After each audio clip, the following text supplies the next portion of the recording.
Sejam bem-vindos, criadores de cada canto do nosso Brasil. Estamos chegando para mais um Lance na TV, mas hoje com um toque especial. Trouxemos um animado bate-papo com personalidades incríveis que, junto com a gente, tornaram este ano verdadeiramente especial.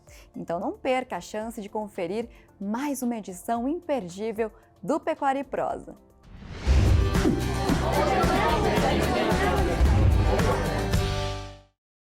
Olá, estamos chegando para mais um Pecuária e Prosa. A prosa de hoje vai ser sobre a eficiência e manejo de pôneis nas fazendas. O nosso convidado, Gustavo Terra, vai trazer as curiosidades e dicas para quem deseja adquirir pôneis nas suas fazendas. Gustavo, bem-vindo para a nossa prosa. É uma honra tê-lo aqui. Olá, Nádia, a honra é toda minha estar novamente aqui no canal e principalmente trazendo informações importantes sobre a raça pônei brasileira. E tem muita dúvida, muita curiosidade, viu? Eu já abro, Gustavo, te perguntando quais são as principais considerações para quem deseja iniciar a criação de pôneis em seus criatórios. Muda muito para a criação de cavalo normal? Não, o pônei, basicamente, as condições de criação são idênticas aos equinos de grande porte, né? O que muda é que aonde se coloca um equino grande, se coloca entre 4 e 5 pôneis no mesmo espaço físico. Ah, que bacana! Então até vale mais a pena. Então, em vez de tu criar só um equino de porte grande ou médio ou alto, pegar 3, 4 pôneis. Mas o que muda das características do manejo? Qual é a diferença? Porque a gente não se vê muito falar sobre a criação de pôneis. O que mais tu escuta, ou eu que não sei também, não sei se tu tens dados sobre isso. Deve ter grupos, provavelmente, né? Qual é o estado que mais cria pôneis? O berço do pônei no Brasil foi o Sul, né? Aí nós vendemos desde a década de 70, quando se criou a Associação Brasileira de Cavalo Pônei, o Sul sempre foi o responsável por vender grandes plantéis para o restante do Brasil, divulgando a raça inicialmente em Minas Gerais, onde é a sede do pônei, né? São Paulo, Minas, Sudeste, e depois muitos animais foram para o Nordeste. Hoje o Nordeste tem grandes criadores, né? Tanto em quantidade quanto em qualidade de animais. O que muda do pônei, basicamente, é o seu tamanho físico. E a sua alimentação, ela é proporcional ao seu peso corporal. Então, aproximadamente 2,7% do peso vivo é o consumo de alimento por dia, e isso é proporcional. Um animal de 100 quilos come 2,7 kg por dia, um animal de 400 quilos come 4 vezes isso. Por isso que a gente diz que aonde se cria um pônei, um cavalo grande, se criam 4, 5 pôneis. Tá? Condições necessárias para se criar um pônei. Os equinos, com essa domesticação, os equinos muitas vezes são criados estabulados, dentro de cocheiras, de baias, né? E com isso existe a suplementação de grãos, de ração. Mas se nós optarmos e tivermos condições de criarmos os cavalos soltos no pasto, nos potreiros, não há a necessidade de suplementação de concentrados. Os concentrados, eles acabam criando uma propensão, um risco maior de ter cólicas nos animais, e esse é um dos principais motivos de perdas dos equinos, a síndrome cólica. Se criando soltos, reduz muito essas chances. Então, a gente sempre indica, dentro do possível, os plantéis sejam criados soltos. Algum garanhão, algum animal que nós temos a necessidade de preparar esse animal para uma exposição, para uma competição, de alguma maneira, aí sim a gente traz para um ambiente mais fechado e suplementa com todas as condições ideais para que ele tenha a apresentação da sua performance, né? Sem dúvida, Gustavo, mas a criação a pasto é sempre melhor, né? Porque, como tu mesmo disse, se o animal está com dor de barriga, ele mesmo já acha a grama ali que vai ajudar a passar aquela dor, né? Mas não é mesmo? Eles se automedicam, é da natureza deles, não? E um ponto importante, né? Falando mais tecnicamente, tanto a dieta com mais fibra, quanto o exercício físico otimiza o fluxo gastrointestinal, né? O trânsito gastrointestinal, e isso reduz muito os distúrbios gastrointestinais. Então, o exercício físico sempre é muito importante para a digestão dos equinos, né? No mais, exceto essa questão da capacidade, do volume de alimentação, no mais, todas as características são praticamente idênticas às raças de pequeno porte, de grande porte. O pônei, ele ainda assim é um pouco mais longevo que os demais animais, tipo um cavalo grande duraria 20 anos, o pônei vai a 22, 23 anos, né? Ou duraria 25, no pônei duraria 27, 28 anos. Eles são mais rústicos, mais longevos, né? Menos sensíveis assim a condições adversas, são bastante férteis, prolíferos, dependendo das linhagens dos pôneis, eles são bastante dóceis, né? Ao contrário do que pejorativamente alguns falam que o pônei é mais nervoso. Não, existem linhagens selecionadas por docilidade, e o pônei chega a ser um pet, né? Ele tem um convívio muito fácil com as crianças, ele tem um papel muito importante no início da montaria infantil. Alguns clientes dizem que eu vou comprar um pônei e ele dura muito pouco tempo com o meu filho vai crescer e ele vai querer um cavalo grande e o pônei vai ficar lá abandonado. Mas é importante que se diga, Nádia, a relevância, a pertinência do pônei não é pelo tempo em que ele vai durar na utilização pela criança, e sim pelo efeito que ele causa naquele tempo em que ele convive com a criança. De o amor ao pônei, de o respeito aos animais, isso aí surge o amor ao cavalo grande, o amor, muitas vezes, ao agronegócio, né? Inclusive, então, esse né, Gustavo? efeito que ele faz... Inclusive, já foi comprovado, né, os benefícios da ecoterapia, não só para crianças, mas para adultos. Inclusive, acho que é a PAI, né, que usa bastante a ecoterapia para a socialização das crianças, para desenvolver o cérebro, está tudo meio interligado, né? Exatamente. Falando em ecoterapia, rapidamente, né, a gente não tem essa pretensão de aprofundar muito, mas o efeito da ecoterapia na estimulação pela locomoção, na recuperação das pessoas, está no feedback neurológico que o cérebro recebe com a movimentação do quadril através da cavalgada, né? O cérebro interpreta que aquela movimentação do quadril e da raque, da coluna vertebral da pessoa, o cérebro interpreta que a pessoa está caminhando e, consequentemente, envia mais estímulos para que ela volte a caminhar, e esse estímulo em feedback, ele desenvolve todo o aparelho locomotor e melhora muito a locomoção dessas crianças. E o pônei entra exatamente no ponto de que quanto mais aproximada é a amplitude de passada do cavalo com a pessoa que está montada nele, mais o cérebro interpreta como sendo realmente a caminhada da pessoa. Então, eu ia te perguntar mesmo sobre o trote, se muda muito, porque eles são menores, deve ter um passo mais curto e rápido, né, do que o do cavalo que é maior. Exatamente. Exemplificando, uma pessoa que tem um passo de 60 centímetros, ele vai se dar muito melhor com um cavalo que tem uma passada de aproximadamente 60 centímetros, né? O mesmo vale para o pônei. Uma criança que tem uma passada aí de 30, 40 centímetros, vai melhor com um cavalo que tem essa passada. E aí que entra o pônei. O pônei tem essa amplitude de passada muito próxima às crianças, portanto, ele tem um benefício, né? Uma eficiência, uma eficácia no tratamento muito maior do que um cavalo de grande porte. Sem dúvida, foi um papo muito interessante, uma prosa, na verdade, né? Porque o Pecuária e Prosa a gente está mostrando que não fala só de pecuária, mas também de pôneis, de manejo, de tudo. Tudo que os nossos produtores têm dúvidas, a gente esclarece aqui com os especialistas. Hoje foi o Gustavo, né? Gustavo, obrigada por participar aqui do Pecuária e Prosa. Tem mais alguma coisa que tu queiras complementar aqui no final da nossa entrevista que tu achas importante destacar para quem deseja iniciar o seu plantel de pôneis?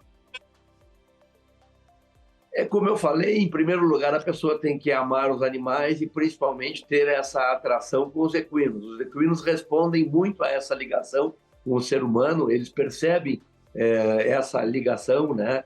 Essa energia com o ser humano, e o pônei da mesma forma. Então, quem tem um pequeno espaço físico e quer ornamentar esse sítio, né? Ele pode usar o pônei como uma grande alternativa. É a raça no mundo, o pônei brasileiro é a raça no mundo que tem as maiores diversidades de pelagem, são 74 combinações de pelagens. A questão sanitária é toda igual às raças de grande porte, mesmo calendário de everminação, vacinação, enfim, reprodução, tempo de gestação, todas as características fisiológicas iguais.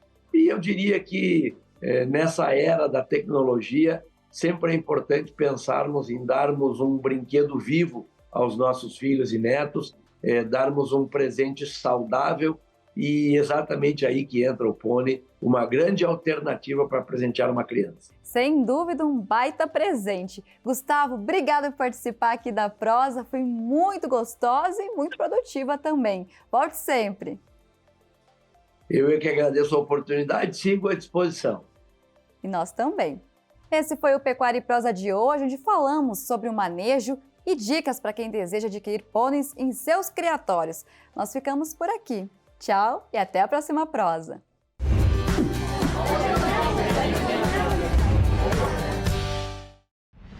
Nós vamos para um rápido intervalo, mas já já a gente volta com mais histórias inspiradoras. Segura esse coração que a gente volta já. Não sai daí.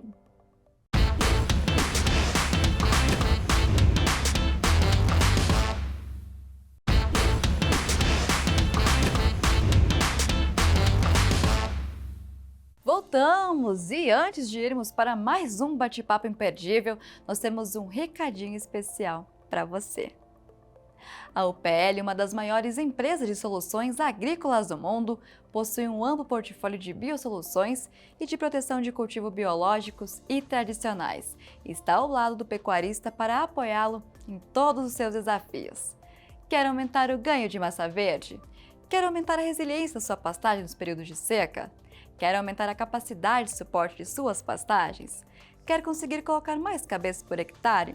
Comprometida com o desenvolvimento de uma pecuária cada vez mais produtiva, a UPL oferece o Pronutiva, o mais eficaz programa integrado de proteção de cultivos e biosoluções, que atua onde o pasto mais necessita, entregando o melhor ao boi e que retorna com um excelente ganho de peso.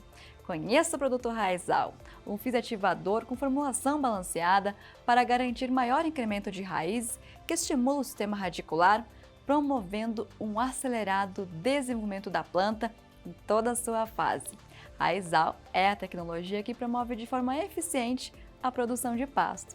Se o boi é gordo, o pasto é forte. Quer saber mais? Acesse o site pastoforteupl.com.br. Sensacional, não é mesmo? Aqui no Lance da TV você fica sempre informado sobre temas e dicas do mundo da pecuária. E aproveitando o gancho, bora conferir mais uma edição do Pecuária e Prosa?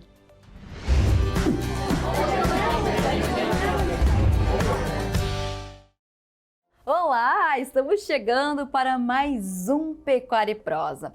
O nosso convidado de hoje é pecuarista e administrador de empresas e nós vamos falar sobre as características e evolução das raças Cimental e Sim Brasil. O Biratã, bem-vindo para a nossa prosa, é uma honra tê-lo aqui.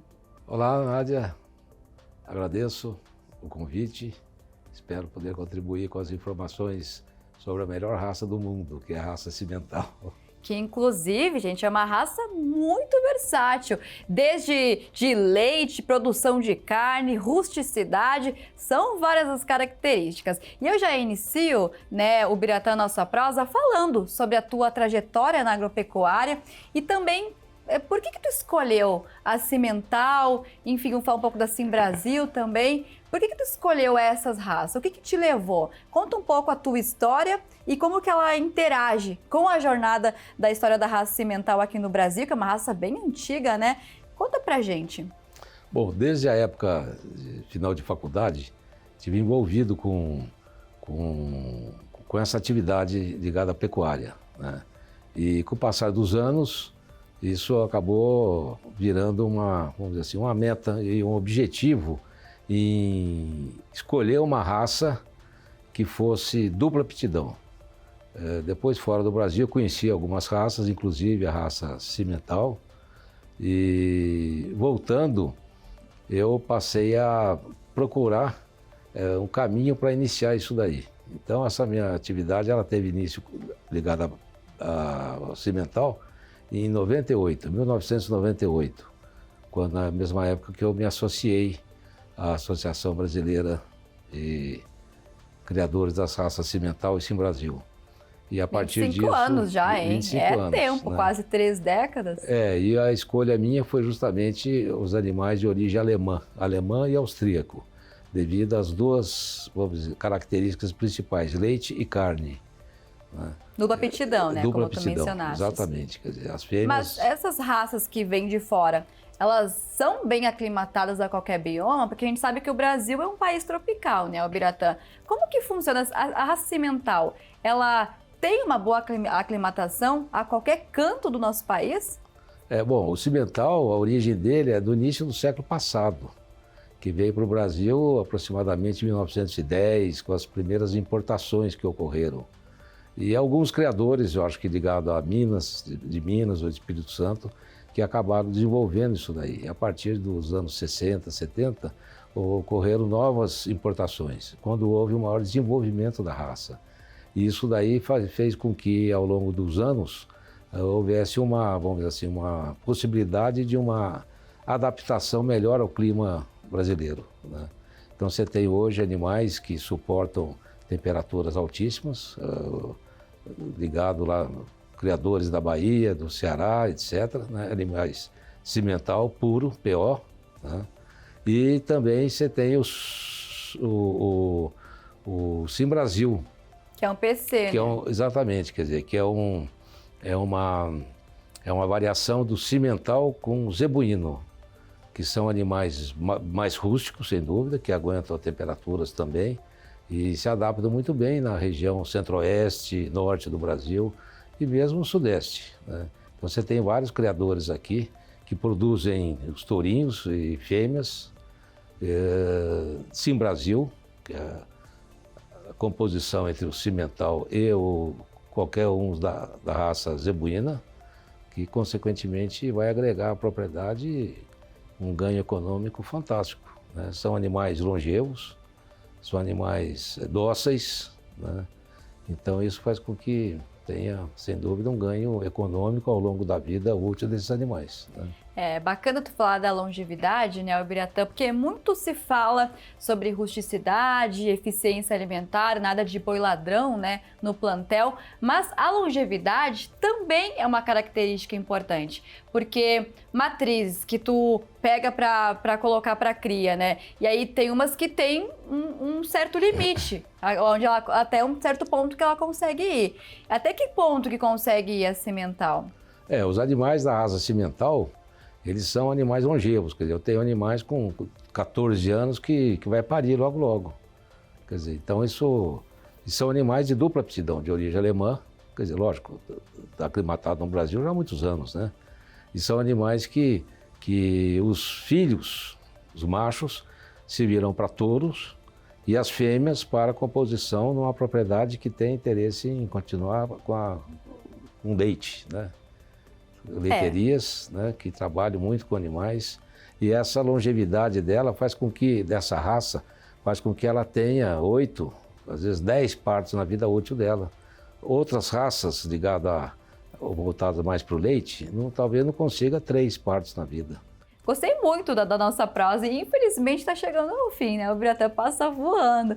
Obrigada por participar aqui do Pecuária e Prosa e por trazer aí mais conhecimentos sobre essa raça, essas 3 raças, né? Finlandês, Sim Brasil e a cimental, que muito bacana. Eu confesso para ti que eu não conhecia com aprofundamento. E aí, ouvindo aqui tu falar, eu fiquei muito mais interessada. Falei, com certeza vou buscar mais características depois e quem sabe em breve a gente não faz um leilão aqui de cimental, né? Então, eu que agradeço o convite, estar com vocês e ter transmitido algumas informações, né, Tu queres deixar um site, algum que vocês tenham, até para os produtores, criadores que estão nos acompanhando, caso eles tenham interesse em se aprofundar mais sobre a raça? Tem algum lugar, assim, um site, uma associação, enfim? Então, tem o site da Associação Brasileira de Criadores da Raça Cimental, que é ABC, RSS, ABCRSS, Associação Brasileira dos Criadores da Raça Cimental, esse Brasil. Ela fica aí em Cachoeiro de Itapemirim. Né? Com certeza eu vou visitar. Então, Obrigada, Biratan, e lá pela vocês nossa conseguirão prosa. todas as informações necessárias, etc., né, a respeito das raças. Obrigada por participar da nossa prosa. Esse foi mais um Pecuária e Prosa. Que bacana, né? A gente conheceu mais um pouquinho sobre as raças que estão aí em cada canto do Brasil. Hoje a gente falou sobre Cimental, Sim Brasil e também sobre a Simlandês, né? Que, sem dúvida, para quem está em busca aí de iniciar um plantel ou quem sabe investir numa outra base genética, não tem desculpa, porque tem garantia aqui, o Biratan trouxe pra gente todas as características e garantias, como que é o manejo, como que funciona, o que dá para explorar. Foi uma baita prosa, né? Obrigada pela sua audiência e até a próxima prosa.